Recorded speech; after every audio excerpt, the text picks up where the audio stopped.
Hai teman-teman, perkenalkan nama saya Nurjalina Utami dengan NIM 204210296. Di sini tujuan saya membuat video ini adalah untuk memenuhi tugas ujian tengah semester dengan mata kuliah Al-Quran Hadis dan dosen pengampu adalah Ibu Andi Nur Hasanah MPD. Selamat menyaksikan video yang akan saya buat. Kemudian, saya akan menjelaskan tentang kandungan surat dalam Al-Quran. Yang pertama ada Al-Fatihah, kedua ada An-Nas, ketiga ada Al-Falaq, keempat ada Al-Ikhlas, kelima ada Al-Lahab, keenam ada An-Nas, tujuh ada Al-Quraisy, dan ke-8 ada At-Takasur, dan yang ke-9 ada Al-Maun. Berikut penjelasan dari saya. Baiklah, untuk yang pertama ada kandungan surat Al-Fatihah. Ayat ke-1 dan ke-3 menerangkan mengenai segala sifat Allah Subhanahu wa Ta'ala yang Maha Pengasih dan Maha Penyayang. Ayat kedua menerangkan mengenai Allah Sang Penguasa Alam yang menciptakan seluruh alam semesta beserta isinya. Ayat keempat menerangkan bahwa hanya Allah Subhanahu wa Ta'ala yang mengetahui dan menentukan hari akhir saat kiamat dengan mati. Ayat kelima menerangkan bahwa tidak ada zat pantas untuk disembah dan diminta pertolongan kecuali Allah Subhanahu wa Ta'ala. Tiada zat yang bisa menandingi kuasa Allah Subhanahu wa Ta'ala pula. Ada ayat ke-6 dan yang ke-7 berisikan tentang petunjuk agar manusia selalu menjauhi segala larangan dan melakukan perintah Allah Subhanahu wa Ta'ala agar senantiasa hidup dalam jalannya. Kemudian kandungan surat An-Nas. Surat An-Nas mengandung istilah isti'azah atau permintaan perlindungan kepada Allah Subhanahu wa Ta'ala dari segala kejahatan iblis dan bala. Kemudian 3 ayat pertama surah An-Nas menunjukkan 3 sifat Allah Subhanahu wa Ta'ala, yakni rububiyah, mulkiyah, dan uluhiyah. Berikutnya ada kandungan surah Al-Falaq. Surah Al-Falaq mengandung istilah azah atau permintaan perlindungan kepada Allah Subhanahu wa Ta'ala dari segala kejahatan makhluk. Makhluk ini bisa siapapun dan apapun, termasuk diri sendiri yang merupakan ciptaan Allah. Dalam memohon perlindungan dalam surah Al-Falaq ini, Allah disebut dengan sifatnya Rabbul Falaq, yakni Tuhan pagi dan Tuhan seluruh makhluk. Surah Al-Falaq juga mengandung istilah azah kepada Allah dari sejahtera di waktu malam, kesejahteraan sihir, dan kesejahteraan orang-orang yang hasad. Kemudian ada kandungan dari surah Al-Ikhlas. Surat ini menerangkan tentang penegasan bahwa beribadah kepada Allah Subhanahu wa Ta'ala mutlak harus kita lakukan sepenuh hati.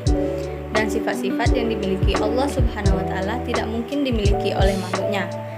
Allah Maha Esa dan Tunggal, sehingga keyakinan ini akan memperkuat dan memurnikan tauhid kita.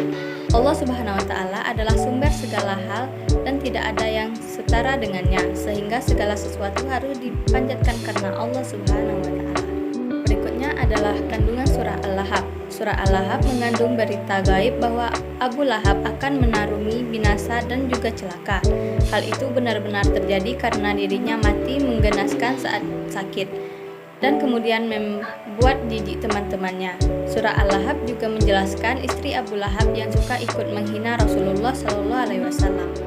Kemudian ada kandungan surah An-Nas bahwa Allah Subhanahu wa Ta'ala akan memberikan pertolongan berupa kemenangan bagi umatnya, bahwa atas semua pertolongan dan kemenangan dari Allah Subhanahu wa Ta'ala, maka manusia hendaknya bertasbih memuji kebesaran Allah Subhanahu wa Ta'ala dan memohon ampun hanya kepadanya. Turunnya surat An-Nas ini berkaitan dengan peristiwa Fatu Mekah atau pembebasan Mekah, di mana umat Islam bisa menguasai Mekah sepenuhnya dengan menghindari pertumbuhan darah. Kandungan surah Al-Quraisy. 1. Surat Quraisy mengingatkan orang-orang Quraisy akan nikmat-nikmat Allah yang dianugerahkan kepada mereka. 2. Dengan banyaknya nikmat ini, orang-orang Quraisy senantiasa hanya menyembah kepada Allah dan tidak menyakutkan dengan siapapun juga. 3. Dalam surat ini menggambarkan salah satu tradisi orang-orang Quraisy, yakni berpergian dengan 2 kali dan dalam setahun, yakni di musim dingin dan di musim panas. Keempat, di antara nikmat Allah kepada Quraisy adalah kesejahteraan ekonomi berupa pangan dan stabilitas keamanan. Kelima, nikmat-nikmat itu dianugerahkan Allah kepada orang-orang Quraisy karena di Mekah ada Ka'bah yang merupakan rumah Allah yang dimuliakan dan kini menjadi kiblat umat Islam. Kemudian ada kandungan surat Al-Kautsar. Dalam surat ini Juga terkandung makna bahwa manusia diminta untuk mensyukuri nikmat Allah Subhanahu wa taala dengan cara sholat dan berkurban. Pelaksanaan menyembelih hewan kurban adalah salah satu bukti nyata dalam mensyukuri nikmat Allah Subhanahu wa taala. Terlebih juga niat menyembelih hanya diperuntukkan hanya untuk Allah Subhanahu wa taala. Kemudian ada kandungan dari surat Al-Maun. Kandungan surat Al-Maun secara garis besar menggambarkan sifat manusia yang mendustakan agama dan ancaman bagi yang lalai dalam salat serta bersikap riya, yaitu melakukan perbuatan bukan untuk mencari keridhaan Allah, tetapi untuk mencari pujian atau kemasyhuran masyarakat. Itulah yang dapat saya sampaikan. Lebih dan kurangnya saya mohon maaf. Wabillahi taufiq wal hidayah. Wassalamualaikum warahmatullahi wabarakatuh.